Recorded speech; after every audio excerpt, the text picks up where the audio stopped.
Impossible! William, that can't be done. Switch the medicine with that. I only heard a whisper, but it was unmistakably William's voice. I'm sorry, Linda. Actually. The next day, Mary confessed something to me. I was shocked and at the same time, resolved. I must protect Mary at all costs. And William, I will never forgive you. My name is Linda. A 55-year-old housewife. Recently, my only son John got married, and I felt at ease. My husband William and I are the same age. Guess we need to start thinking about our retirement, huh? We would laugh about it. John used to live alone in an apartment about a 5-minute drive from our house. It was a studio apartment.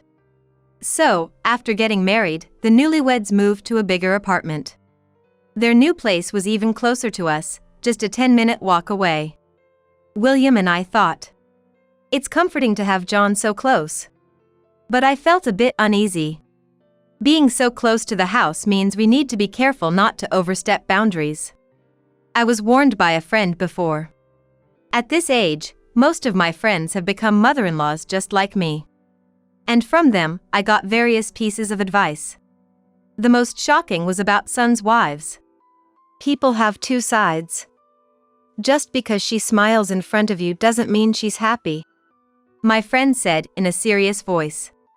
In essence, don't be fooled by the superficial smiles of sons' wives. No one wants to doubt the smiling face of their son's wife. But my friend's words were convincing. In fact, this friend got along well with her daughter-in-law, meeting up frequently. She was like a real daughter to me. She'd often say. However, it turned out the daughter-in-law had been forcing herself to accommodate herself to her mother-in-law. One day, her pent-up frustrations exploded and she got angry. They almost broke off their relationship, but somehow they managed to calm things down. At the end of the day, we're strangers.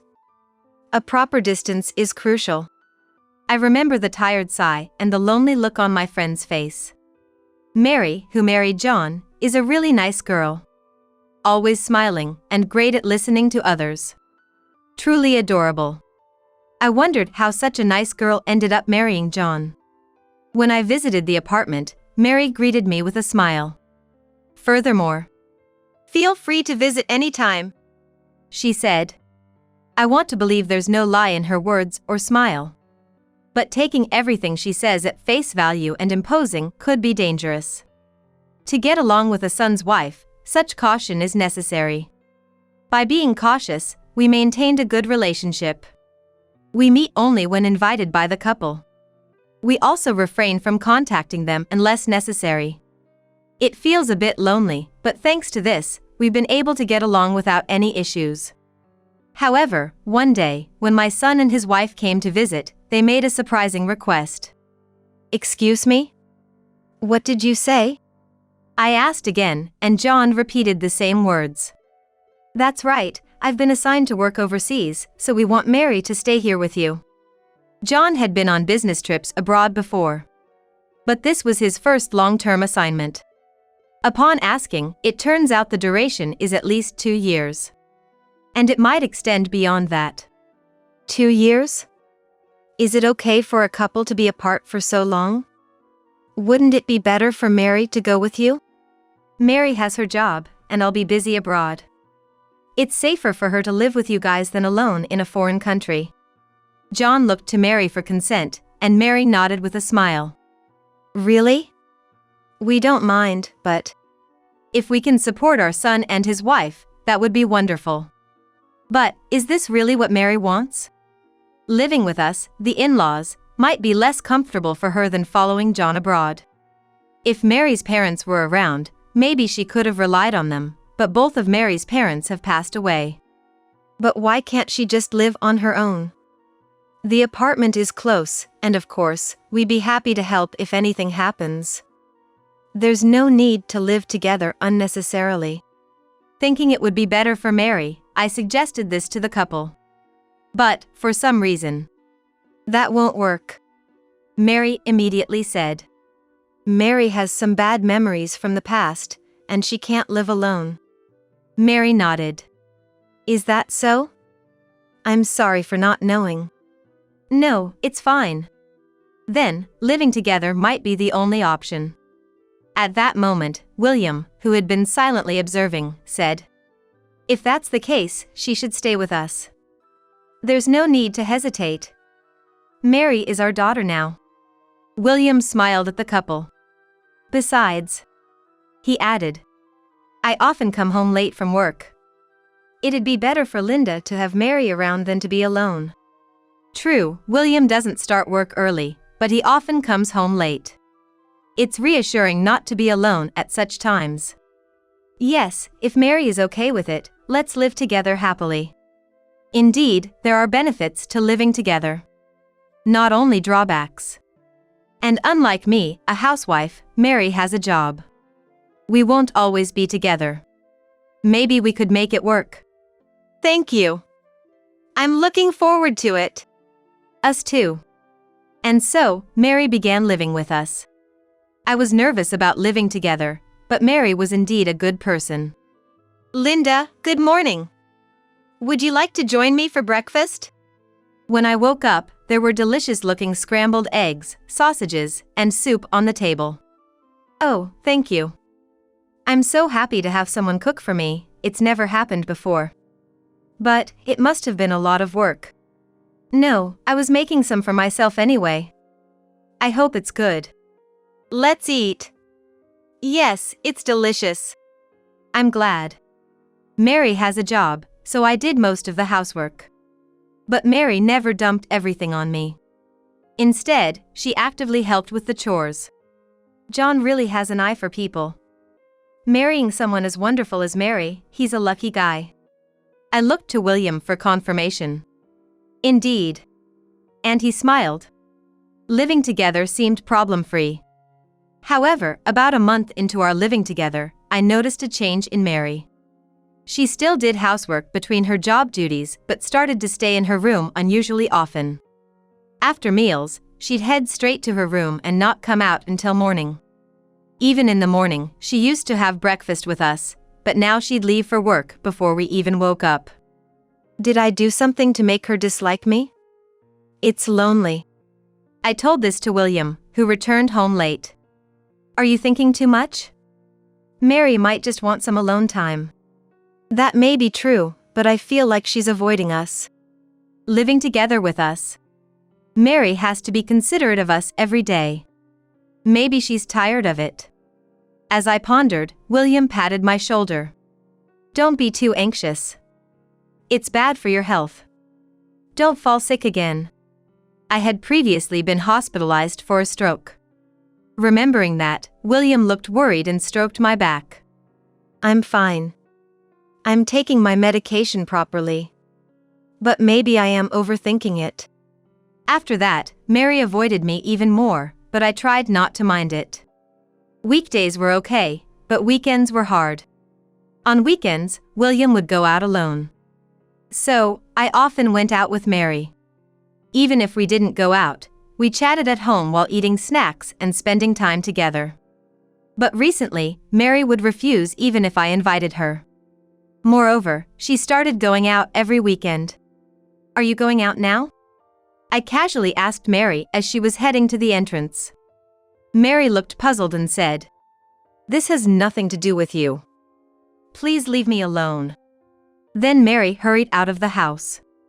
I understood she was rejecting me. Having been close at first, I was more shocked than I imagined. Since then, I've also started avoiding Mary somehow. Will things stay this way until John returns from abroad? Maybe it would be better for both of us to stop living together now. I wanted to talk to William, but, as luck would have it, he was not around. William had been away on a business trip for 2 weeks. The weekends were painful for me, so I tried to go out as much as possible. I didn't want to run into Mary. When I got home, I could hear Mary's voice coming from her room. It sounded like she was talking to someone. Since Mary wouldn't invite guests over without telling me, she must be on the phone. I'm home. I called out and approached her room. As I was about to quietly open the door, I realized Mary was on a call. She was indeed on the phone. Convinced, I thought not to disturb her call and was about to leave, when Mary raised her voice. It's impossible, William. I can't do that. I definitely heard William's name. William was supposed to be on a business trip. It seemed unlikely he would contact Mary from there. Yet, I heard Mary continue. William, that's why I can't. I heard Mary say. I approached Mary's room again, trying to listen. I could hear Mary's voice, but not the person on the other end. I couldn't tell if it was William nor understand the conversation. Feeling frustrated, I couldn't leave or interrupt. I just stood there. Meanwhile, Mary seemed troubled on the phone, repeatedly saying, That's why it's impossible, she said over and over. Was William asking her for something? Maybe I should help. But she'll find out I was eavesdropping. It might worsen our already strained relationship. Yet, it's sad to think our relationship could get any worse. As I was pondering this, Mary cried out in distress. Almost simultaneously, I heard something fall. Soon after, William's low voice filled the room. Switch the medicine with that. Perhaps Mary dropped her smartphone, causing it to switch to speaker mode. Mary must have quickly picked up the phone and switched it off speaker because William's voice disappeared, and only Mary's voice was audible again. After that, I understand, Mary said, then fell silent. She must have ended the call. I took a deep breath, quietly returned to the entrance.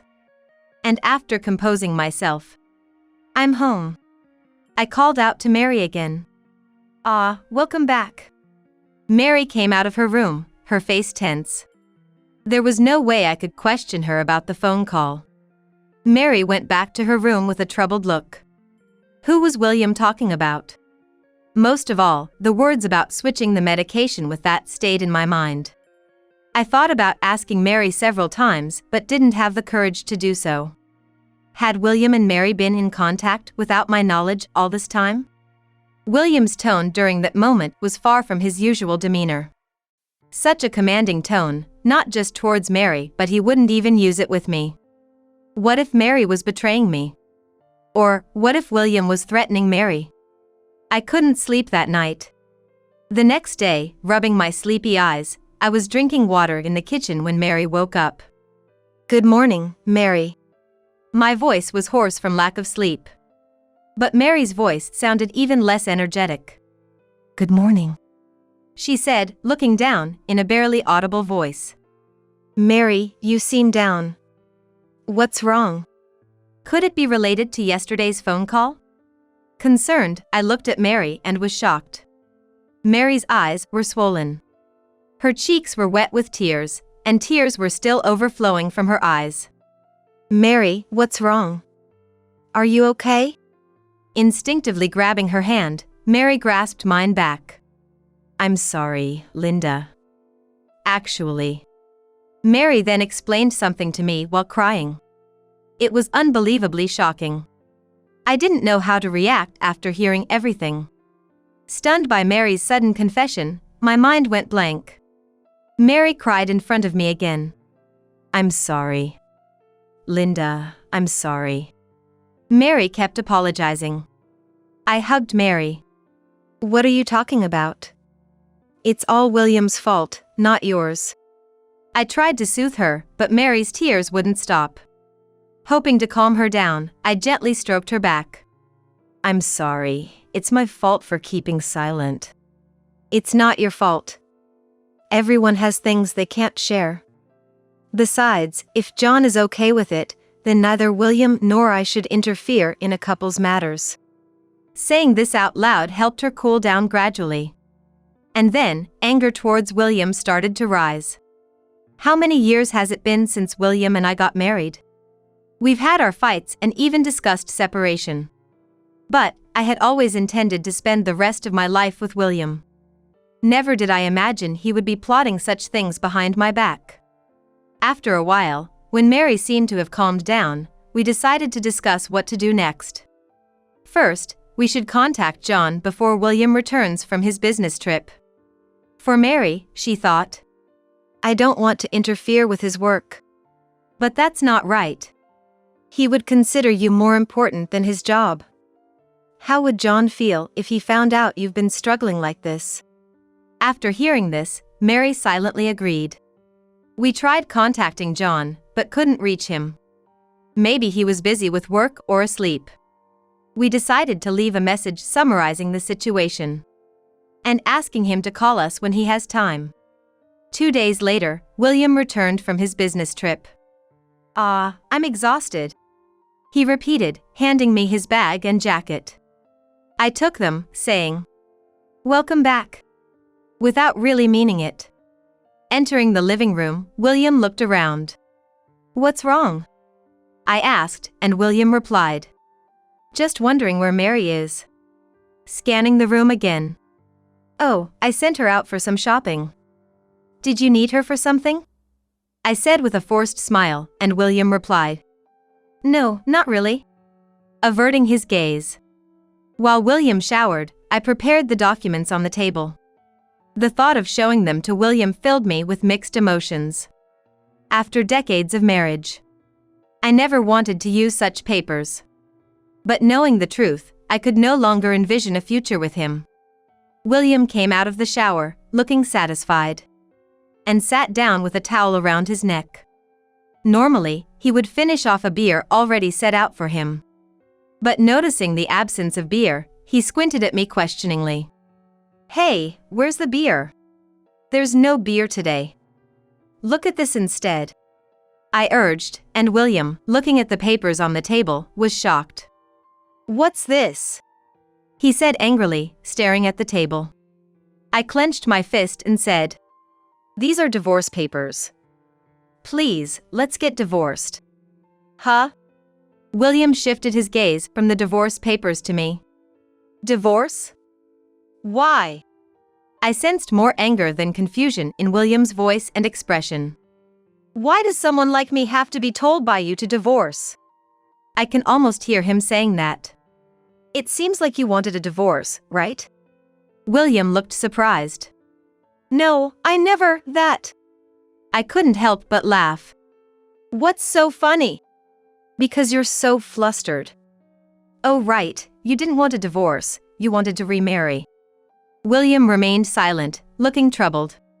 "That, I know everything. Your affair with another woman, trying to make me take medication to be with her, and what I can't forgive the most is that you threatened Mary." William turned pale and started to sweat. With that face. "It's not true, that's not it." He kept repeating excuses. "Whatever you say is pointless. I heard everything from Mary." "Mary, that bastard." Mary had debts before getting married. It seems William found out when she was talking to John about it on the phone. The reason she couldn't live alone was because she wanted to use the rent money to repay the debt. Knowing she had no money, William must have thought he had the upper hand. He had Mary doing menial tasks behind my back. Mary, afraid of being thrown out, couldn't stand up to William. Apparently, Mary was keeping an eye on William every time she had a day off to break free from him. That's when she witnessed William cheating. When she confronted him, "Linda will be the one who's sad," he brazenly responded. And then, brazenly, since it was out in the open, William ordered Mary to switch my medication. "So, you thought of getting rid of me because I was in your way?" Yes, shockingly, the person William was talking about over the phone was me. Having had a stroke before, there's a medication I must take daily. Without it, I'm prone to blood clots, and unluckily, it could be fatal. William was planning to swap my medication with something else. Of all things, to swap it with a vitamin pill, huh? For most people, it's just a supplement, but for me, it's poison. Depending on the type of vitamin, it could increase the risk of blood clots. In other words, William was after my life. "Anyway, I can no longer stay with you. Please, let's get a divorce. We'll discuss the money for the divorce proceedings through a lawyer later." William looked frustrated and then turned his gaze to Mary, who returned. "Mary, how dare you do this? You know what will happen, right?" Mary showed a momentary look of fear, but when I took her hand, she glared back at William. I know. It's okay now. I have Linda. What? Getting cocky, aren't you? William seemed ready to pounce at any moment. But just then, there was a noise from the entrance, and John appeared. Are you okay? John stood in front of William, shielding Mary. John, why are you here?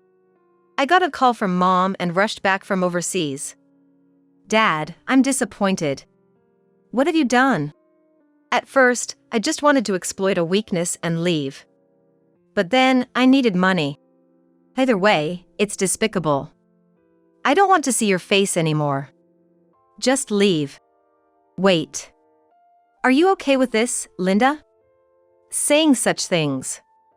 You're a housewife without an income. You won't be able to live. Don't worry. I'll get the money for the divorce proceedings from you. Besides, this house was inherited from my parents, so don't act so high and mighty. William was still saying something so arrogant, but I'll call the police, I said, and he left. Afterward, William and I divorced. William had been secretly supporting his mistress, and some savings had been spent. I feel like I understand why he needed money. As a substitute for the money for the divorce proceedings, I took all his remaining savings. William's life from here on is on zero savings. Relationships broken off by his son, it's going to be quite hard.